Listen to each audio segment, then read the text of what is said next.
जरा सोचिए, एक बहुत बड़ा टेक समिट चल रहा है। भारत की टेक्नोलॉजी का जलवा दिखाया जा रहा है और तभी एक ऐसी जबरदस्त चीज सामने आती है जो सबका ध्यान खींच लेती है। लेकिन कुछ ही घंटों के अंदर यही पेशकश एक बहुत बड़े राष्ट्रीय विवाद में बदल जाती है। और इस पूरे हंगामे के सेंटर में था ये रोबोट। इसने एक ऐसा सवाल खड़ा कर दिया जिसने पूरे देश में हलचल मचा दी। तो सवाल ये है कि आखिर कैसे इस रोबोट ने एक नेशनल कंट्रोवर्सी खड़ी कर दी और विश्वसनीयता मतलब क्रेडिबिलिटी पर ही एक संकट खड़ा कर दिया। चलिए इस पूरे मामले की तह तक चलते हैं। तो जगह थी नई दिल्ली का भारत मंडपम। इवेंट था इंडिया एआई इम्पैक्ट समिट 2026। मतलब ये कोई छोटा मोटा इवेंट नहीं था, बल्कि एक बहुत बड़ा प्रतिष्ठित मंच था जहां भारत अपनी टेक्नोलॉजी की ताकत दुनिया को दिखा रहा था। और यहीं से सारी कहानी शुरू होती है। जरा ये बयान सुनिए। प्रोफेसर नेहा सिंह ने डीडी न्यूज पर कहा, आपको ओरियन से मिलना चाहिए। इसे गलगोटियाज यूनिवर्सिटी के सेंटर ऑफ एक्सीलेंस द्वारा विकसित किया गया है। कितना साफ और आत्मविश्वास से भरा दावा है ना? इसी बयान ने इस पूरे विवाद की नींव रखी। और इस दावे को और वजन देने के लिए एक आंकड़ा सामने रखा गया, 350 करोड़ रुपए। मतलब कोई छोटी मोटी रकम नहीं। यूनिवर्सिटी का कहना था कि उन्होंने आर्टिफिशियल इंटेलिजेंस में इतना बड़ा निवेश किया है। इस बड़ी रकम के जिक्र ने प्रोजेक्ट को और भी ज्यादा बड़ा बना दिया। लेकिन कहानी में एक जबरदस्त ट्विस्ट आया, और ये ट्विस्ट किसी न्यूज चैनल या अखबार से नहीं, बल्कि सोशल मीडिया की ताकत से आया। कुछ ही घंटों के अंदर पूरी की पूरी कहानी पलट कर रख दी गई। हुआ ये कि इंटरनेट पर जो तेज नजर वाले लोग हैं ना, उन्होंने इस रोबोट को देखते ही पहचान लिया। किसी आधिकारिक जांच की जरूरत ही नहीं पड़ी, आम लोगों ने ही सच सामने लाकर रख दिया। और सच ये था कि जिसे ओरियन नाम का एक अनोखा भारत में बना आविष्कार बताया जा रहा था, वो असल में चीन की एक कंपनी यूनिटरी रोबोटिक्स का बनाया हुआ यूनिटरी गो-टू रोबोट था। मतलब एक ऐसा प्रोडक्ट जिसे कोई भी ऑनलाइन खरीद सकता है। तो देखिए फर्क कितना साफ है। एक तरफ दावा था ओरियन नाम के एक स्वदेशी इनोवेशन का, और हकीकत क्या निकली? चीन से इंपोर्ट किया हुआ यूनिटरी गो-टू। एक तरफ 350 करोड़ के भारी भरकम प्रोजेक्ट का हल्ला, और दूसरी तरफ बाजार में पहले से मौजूद एक चीज।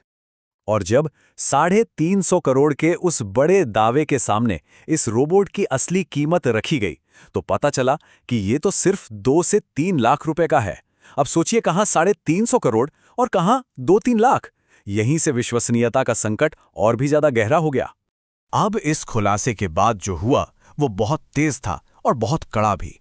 चलिए देखते हैं कि इसके क्या-क्या नतीजे निकले। मामला इतनी तेजी से बढ़ा कि आप अंदाजा लगाइए। एआई समिट के दूसरे दिन प्रोफेसर सिंह का वीडियो वायरल होता है। कुछ ही घंटों में सोशल मीडिया के जासूस अपना काम कर देते हैं और रोबोट की पहचान कर लेते हैं। इसके तुरंत बाद केंद्रीय आईटी मंत्री को अपना सोशल मीडिया पोस्ट डिलीट करना पड़ता है, और अंत में गलगोटियास यूनिवर्सिटी को समिट से अपना स्टॉल ही खाली करने के लिए कह दिया जाता है।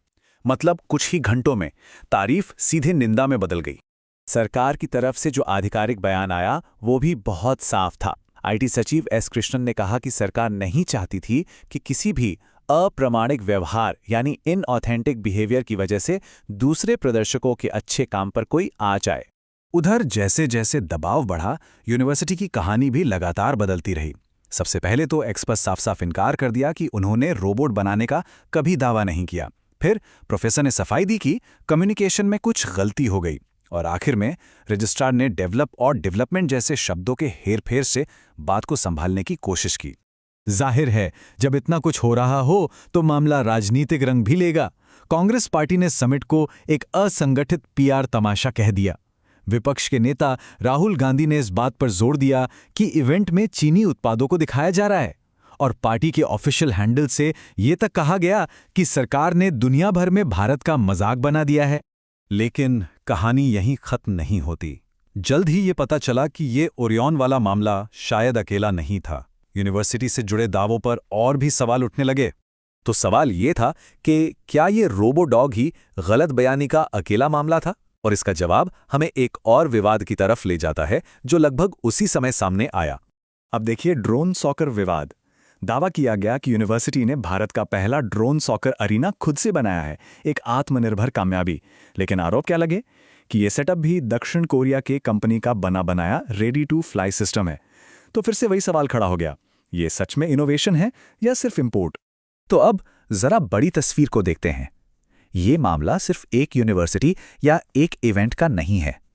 इस उड़ियन धोखे का भारत की एआई महत्वाकांक्षाओं के लिए क्या मतलब है, ये समझना बहुत जरूरी है। देखिए, ये पूरा विवाद एक बहुत ही नाजुक संतुलन को दिखाता है। एक तरफ है इनोवेशन को बढ़ावा देने का जोश और दूसरी तरफ है भरोसा बनाए रखने की जिम्मेदारी।